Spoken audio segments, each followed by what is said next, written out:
The Bard, a Pindaric Ode by Thomas Gray. Structure, Summary, Analysis. Hello and welcome to the discourse. The Bard, a Pindaric Ode is a long poem by Thomas Gray that was first published in 1757. The poem is set in the historical era of Edward I, who was the King of England from 1272 to 1307. The poem reimagines the history of Edward I's conquest of Wales.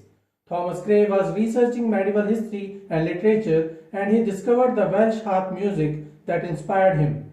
Thomas Gray learned that when Edward I conquered Wales, he is said to have hanged up all their bards because they encouraged the nation to rebel. But their works still remain. The poem was written in response to an event that took place in 1746 when a group of Welsh rebels led by the adventurer Charles Edward Stuart, also known as Bonnie Prince Charlie, attempted to overthrow the English government and restored the Stuart dynasty to the throne. The simple meaning of bard is a poet. When Edward I marches with his victorious army towards the Snowdonian mountains near the river Conwy, he encounters a bard who curses the king for his atrocities. Structure of the bard, a Pindaric Ode. Thomas Gray chose a complex and highly structured form for this poem. He divided the poem into three parts, and each part contains three stanzas of varying length or number of lines. Thus, there are 9 stanzas in total, and each stanza has a different rhyming scheme. Gray followed the ancient Greek Pindaric Ode form for this poem. Pindaric Odes were used to celebrate success in athletic or artistic competitions in ancient Greece. A Pindaric Ode traditionally contains 3 stanzas, including a strophe, an antistrophe, and an epode. Part 1 is the introductory section consisting of 48 lines set in 3 stanzas. The first 2 stanzas contain 14 lines each, while the last stanza contains 20 lines. The rhyming scheme of the first 2 stanzas is A B A B C C D D E E F F G G. The rhyme scheme of the third stanza from lines 29 to 41 is A B C B A C D E E D F G F G, and then it becomes irregular. Part 2 contains 48 lines set in 3 stanzas. The first 2 stanzas contain 14 lines each, while the third stanza contains 20 lines. The rhyme scheme of the first 2 stanzas is A B A B C C D D E E F F G G. The rhyme scheme of the third stanza is A B C B A C D E E D F G F G H I H I J J. In this part, Thomas Gray offers the vision of the past. The first stanza describes the historical events that led to the fall of the Welsh king and his ancestors, and the remaining parts describe the details of his doom and the new beginning of the Tudor dynasty. Part 3 contains 48 lines set in 3 stanzas again. The first 2 stanzas contain 14 lines each, while the third stanza contains 20 lines. The rhyme scheme of the first 2 stanzas is A B A B C C D D E F E F G G. The rhyme scheme of the third stanza is A B C B A C D E E F G H G H I J F J K K. This part offers the prophecy and lament of the bard. The first 2 stanzas describe the prophecy of the bard and the fate of the English king, as well as the result of his actions. The last stanza describes the lament of the bard for the loss of his people and the downfall of his culture. Thomas Gray used a variety of literary devices in this poem to offer an effect of grandeur and tragedy, including apostrophe, alliteration, imagery, metaphor, personification, repetition, assonance, hyperbole, simile, anaphora, symbolism, and irony. Summary of the Bard, a Pindaric Ode. Stanza 1, lines 1 to 14. Rune, seize thee, ruthless king. Confusion on thy banners wait.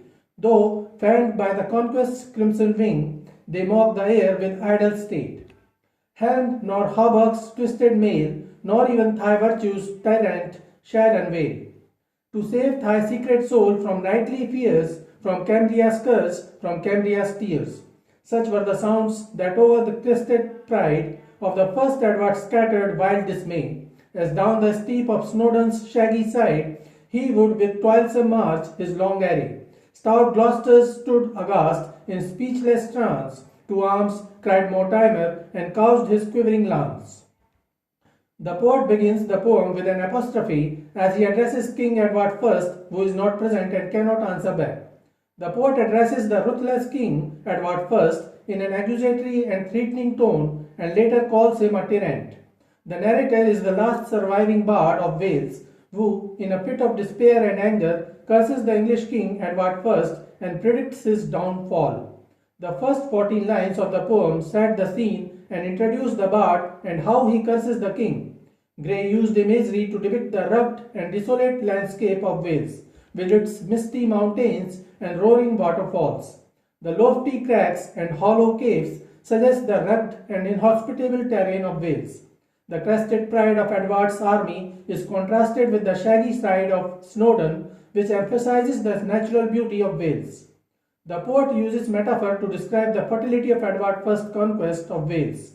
The banners that are fanned by conquest's crimson wing are said to mock the air with idle state, suggesting that their triumphs are ultimately meaningless and empty. Conquest's crimson wing is an example of alliteration. The poet curses the ruthless king that he will be ruined and his dynasty and ancestors will go through many dark nights for his deeds.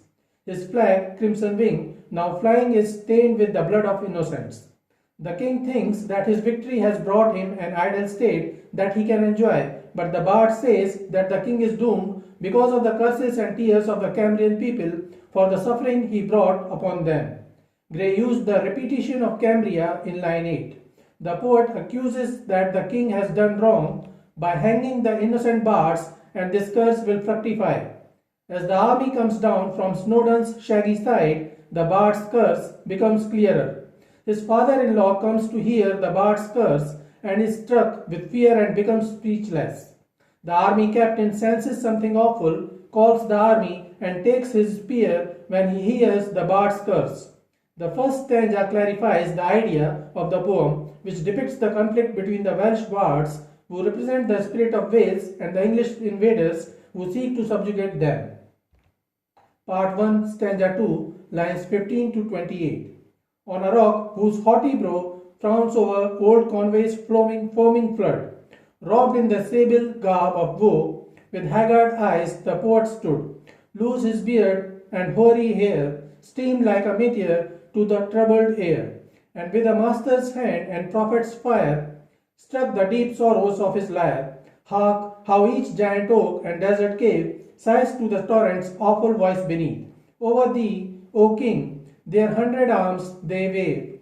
Revenge on thee in a hoarser murmurs breathe. Vocal no more since Cambria's fatal day, to high-born Welsh Harp or soft Lervillins lay. In the second stanza, the poet describes the last surviving bard. He describes his attire as the bard is standing on a high rock, which he compares with a brow on the Conway River flows beneath him.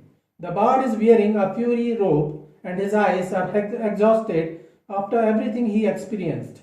His beard and hair are unruly and float like a meteor in the troubled air. The bard pays his gratitude towards the master or the god for saving his life and sings a poem about how the giant oak trees and caves disrespect the torrent's voice. The bard curses the brutal king as he silences all the Cambrian bards. They will come back with 100 arms to take revenge upon him. The bard accuses King Edward I of killing the innocent poet Hole and the kings of Wales, Llewellyn, and warns that the king's end will also be extreme. The bard continues to curse and says that the resistance will not end as he hopes. Wales rises against its conquerors with a maddening sound of war drums and the terrible array of battle. The bard is confident of the mighty chiefs of Wales, who he says will lead their people to victory, and that the fiends of hell will join the battle on their side. The bard describes the Welsh people on the side of good, as they are fighting for their cultural and spiritual identity, while the king's army is evil. The poet used imagery in this stanza to depict the bard and the situation. On a rock whose haughty brow, giant oak, desert cave, and torrent's awful voice are examples of imagery. Sighs to the torrent's awful voice beneath is an example of assonance as the sound of I is repeated. 100 arms of giant oak is hyperbole. Streamed like a meteor to the troubled air is simile, comparing the bard's hair to a meteor. Part 1, stanza 3, lines 29 to 48. Cold is Cadwallow's tongue that hushed the stormy main. Brave Urine sleeps upon his craggy bed. Mountains ye moan in vain. Moddered whose magic song made Hugh's Philomelion bow his cloud-topped head. On dreary Avon's shore they lie, smeared with gore and ghastly pale. Far, far aloof the affrighted ravens sail. The famished eagle screams and passes by. Dear lost companions of my tuneful art, dear as the light that visits these sad eyes, dear as the ruddy drops that warm my heart, ye died amidst your dying country's cries. No more I weep, they do not sleep. On no yonder cliffs, a grisly band, I see them sit, they linger yet, avengers of their native land. With me in dreadful harmony they join, and weep with the bloody hands the tissue of thy line. In this stanza, the last surviving bard is reminiscing about his fellow bards and how much potential they had. He first remembers Cadwallow, a talented poet who could stop the storm with his poetry. He recalls the brave poet Urine, who is now sleeping in the mountains. The mountains also mourn his death, but everything is in vain now. He then remembers Modred, the magical poet who can make the highest mountain Plinmilloman bow before him with his poetry. All these great poets are now lying on the shore of the river Avon. Their blood-stained bodies become pale, and even the crows are afraid to come near. The ravenous eagle also passes away without eating them. The bard cries for his lost companions. However, he says that these three poets he mentioned, along with the other innocent bards executed by King Edward I, are not sleeping, and for that reason he will not weep more.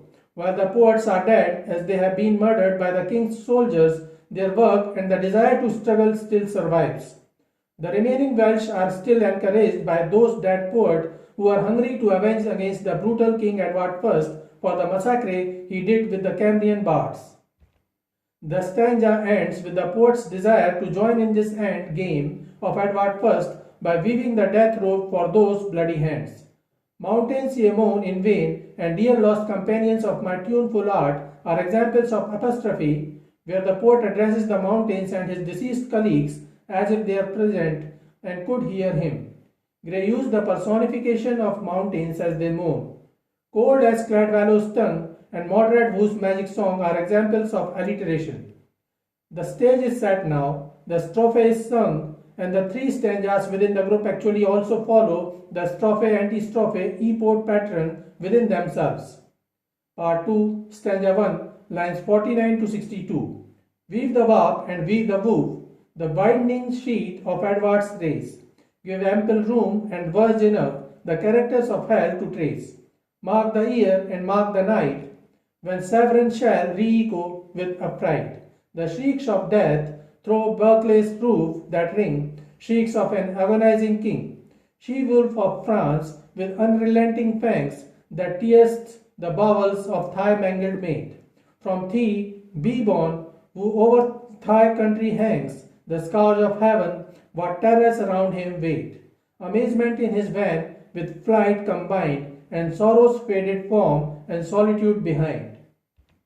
In the first stanza of part 2, the poet offers a vivid and intense description of and imagery of the downfall of Edward's race that awaits him. In these lines, the bard spells out the horrors that await those who adopt cruel ways against the natural order.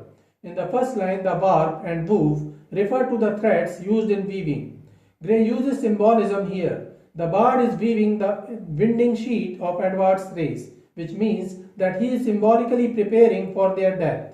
The bard says to his audience to give ample room and verge enough to the characters of hell, which suggests the vast and overwhelming power of those who will judge, and they will not have to be in small space. The poet further urges the audience to mark the year and mark the night, which suggests his confidence and a sense of urgency and foreboding. The bard gives a hint that something awfully terrible is about to happen, and the audience must be ready to acknowledge it. The bard then describes the shrieks of death that will echo through Berkeley's roofs as the death of the king approaches. The use of word agonizing emphasizes the pain and suffering that the king will endure. He then mentions the she-wolf of France and describes her as having unrelenting fangs. The wife of King Edward I is described as a predator. The imagery of the she-wolf tearing the bowels of her mate or the towers of Julius being fed with foul and midnight murder are very potent and disturbing. The bard curses that the she-wolf will give birth to a son who will be the scourge of heaven or a punishment by the gods. The stanza ends with a description of terrors that will surround this son. Amazement, flight, sorrow, and solitude will all be his companions. Weave the warp and weave the woof is an example of repetition. Thomas Gray used the metaphor to describe the impending downfall of the king's dynasty, comparing it to a winding sheet. The poet personifies amazement, flight, sorrow, and solitude and presents them as the living companions of the son of King Edward I. Part 2, stanza 2, lines 63 to 76. Mighty victor, mighty lord, low on his funeral couch he lies. No pitying hurt, no eye afford, a tear to grace his obsequies is the sable warrior fled. Thy son is gone, he rests among the dead. The swarm that in thy noontide beam were born, gone to salute the rising morn. Fair laughs the morn, and soft the zephyr blows, while proudly riding over the azure realm, in gallant trim the glided vessel goes. Youth on the prow and pleasure at the helm, regardless of the sweeping whirlwind's sway, that hushed in grim repose expects his evening prey. At the beginning of the second stanza of Part 2, Thomas Gray used irony. The contrast between the king's past glory and his current downfall is ironic. The bard is now prophesying or cursing the harsh future of King Edward II, who once was a mighty victor and a mighty lord. Now lies low on his funeral couch he dies. The bard continues to curse the Edward I race and says that Edward III, son of Edward II, will die before him and lie among the dead. Then the bard asks what happened with the people who were with the wealthy king and answers that those people have left to pay homage to the new king Richard II. The bard then offers a beautifully serene and scenic imagery of a new ship proudly riding on the azure sea. On the front part of the ship there is youth, and on the back there is pleasure mingled up with each other to make the time better. The sea is very much calm, but in reality it is violent. The bard says that while the ship is unable to look for danger in its silence, the sea is quietly waiting for its evening prey. It is an allusion to the historic troubles that the Kingdom of England faced, which include the 100 Years' War, Peasant Revolt etc., which started in the reign of Richard II. Part 2, stanza 3, lines 77 to 96. Fill high the sparkling bowl, the rich repast prepare. Reft of a crown, he yet may share the feast. Close by the regal chair, fell thirst and famine scowl, a baleful smile upon their baffled guest. Heard ye the din of battle bray, lance to lance, horse to horse. Long years of havoc urge their destined course, and through the kindred squadrons mow their way. Ye towers of Julius, London's lasting shame, with many a foul and midnight murder fed. River his consort's faith, his father's fame, and spare the meek's usurper's holy head. Above, below, the rose of snow, twinned with her blushing foe, we spread.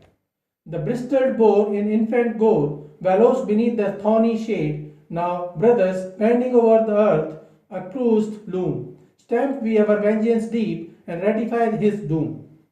The bard continues to prophesy the future of Britain and the fate of the Welsh people. The bard asks to fill high the sparkling bowl to celebrate the defeat of an enemy of the Welsh people. Though it is not clear, it becomes apparent later that the defeat is of the English oppressors who have subdued the Welsh people. The bard then imagines the defeated king reft of a crown, he yet may share the feast. Though he has lost his crown and power, he is still alive and present at the feast. The bard mocks the fallen king by suggesting that he is now a guest at his table, forced to share in the revelry of his conquerors. The poet then personifies thirst and famine, who scowl a baleful smile at the defeated king.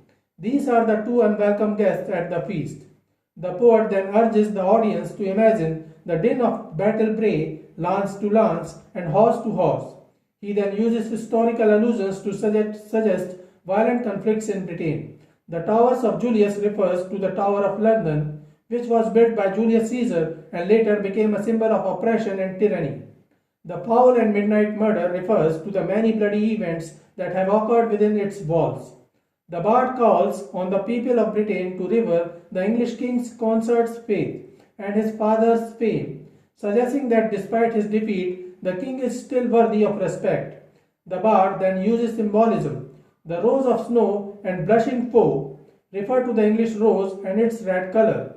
The Bristol boar in infant gore is a reference to the symbol of Wales and the bloody battle that has taken place between the two nations. The bard says that the English have been plotting against the Welsh people for a long, and now is the time for the Welsh people to take revenge. The second part is the poem's antistrophe, and it deepens and develops the situation set up in the poem's first section. Again, the three stanzas follow to some extent, although not perfectly, the strophe-antistrophe epode pattern in themselves. Part 3, stanza 1, lines 97 to 110. Edward, lo, to sudden fate, we the woof, the thread is spun. Half of thy heart we consecrate, the web is wove, the work is done. Stay, oh stay, nor thus forlorn, leave me unblessed, unpitied, here to mourn. In you bright track, that fires the western skies, they melt, they vanish from my eyes. But oh, what solemn scenes on Snowdon's height, descending slow, their glittering skirts unroll. Visions of glory spare my aching sight, ye unborn ages, crowd not on my soul. No more our long-lost Arthur we bewail. All hail, ye genuine kings, Britannia's issue hail. In the first stanza of part 3, the bard curses and prophesies the fate of English soldiers who murdered innocent Welsh people. The bard addresses Edward first and says that the cloth is complete. The cloth the bard started weaving to write all the curses his family would face. The poet then asks the spirits of his fellow bards who helped him to weave the cloth not to leave him alone to mourn. Thomas Gray uses panoramic imagery to show the emotions of the bard. The spirits are fading away from his bright side and vanishing in the western sky. The word long lost Arthur signifies the belief of the Welsh people that the dead King Arthur of the Tudor dynasty will resurrect someday and conquer his land again. Part 3, stanza 2, lines 111 to 124. Girt with many a barren bolt, sublime their starry fronts they rear, and gorgeous dames and statesmen old in bearded majesty appear. In the midst of a form divine, her eye proclaims her of the Briton line, her lion port, her awe-commanding face, attempted sweet to virgin grace. What stings symphonious tremble in the air, what stings of vocal transport round her play. Here from the grave, great Taliesin, here they breathe her soul to animate thy clay. Bright rapture calls and soaring, as she sings, waves in the eye of heaven her many-colored wings. The poet describes the haunting music of the last surviving bard as he foretells the downfall of Edward I and the triumph of Welsh independence in this stanza, which describes a scene of great pomp and ceremony as the Welsh bards gather to honor their fallen warrior prince. The Welsh people have arrived at the palace girt with many a barren bolt, suggesting that powerful and influential men surround them. The bard wonderfully describes these Welsh people as they have starry fronts and gorgeous dames and statesmen old surrounding them. The bard then depicts the rise of a form divine, a representation of Queen Elizabeth I, who is believed to have descended from the Welsh royal line of Cadwallader. The Divine Lady is also a symbol of the rise of the Tudor dynasty. Thomas Gray describes the accompanying beautiful music in the following lines: bright rapture, soaring and waving her many-colored wings, suggests a sense of spiritual ecstasy, as though the music is capable of lifting the soul to new heights. The poem is heading towards a positive end in the future of the last surviving bard, and thus it works as an epode. Part 3, stanza 3, lines 115 to 134. The verse adorned again, fierce war and faithful love, and truth severe by fairy fiction dressed.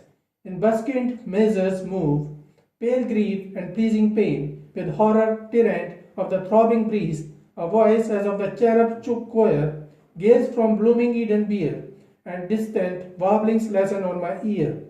That lost in the long futurity expire, fond impious man, think'st thou, you sanguine cloud, raised by the breath, has quenched the orb of day. Tomorrow he repairs the golden flood, and warns the nation with redoubled ray. Enough for me, with joy I see, the different doom our fates assign, be thine despair and sceptred care, to triumph and to die are mine. He spoke, and headlong from the mountain's height, deep in the roaring tide, he plunged to endless night. The third stanza is a monologue of the bard, as he prophesies the future of the Welsh people and his nation. He then ends his speech and informs about the dramatic suicide that he has planned. King Edward I hanged the poets and artists, but the bard describes the power of poetry to adorn again. That is, the poetry will win again and will be everywhere in the themes of war, love, truth, grief, pain, and horror. Thomas Gray again employs allusions as the bard mentions a line from Spenser's The Fairy Queen, fierce wars and faithful loves shall moralize my song. 1.9. He again alludes to Shakespeare in the line, pale grief and pleasing pain. The bard describes music as being capable of summoning the voice of the cherub choir and bringing the distant warblings of the past to life. The bard says that the music carries the sounds of Eden, which means that music has the power to transport the listener to a higher realm of spiritual awareness. Thomas Gray then alludes to John Milton as the bard talks about a man who will convey the voice of God. He is actually alluding to the Eden Garden episode of John Milton's Paradise Lost. The bard then addresses Edward I as a fond impious man, suggesting that humans often fail to understand the true power and significance of the world around them. He says that the brutal king may think that he killed all the bards and all the poetry, but he is wrong. The bard then says that everyone will be doomed in their assigned way, and then he jumps from the cliff into the river. So this is it for today. We will continue to discuss the history of English literature. Please stay connected with the discourse. Thanks and regards.